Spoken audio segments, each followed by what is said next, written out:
పలకలేరని ఆకాశానికి చెప్పని ఈ రక్తాక్షర లేఖని ఇప్పుడే పంపని అన్నం పుణ్యం ఎరగని మా సీమకిరా రమ్మని ఆహ్వానం అందించని మెరిసే చూపుని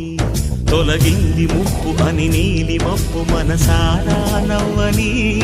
చిరుజల్లు ముంపు మన ముంగిలంత ముత్యాలే చల్లని ఆశాసు గంధమై నేలంతా సంక్రాంతి గీతమే పాడేలా శాంతి మంత్రమై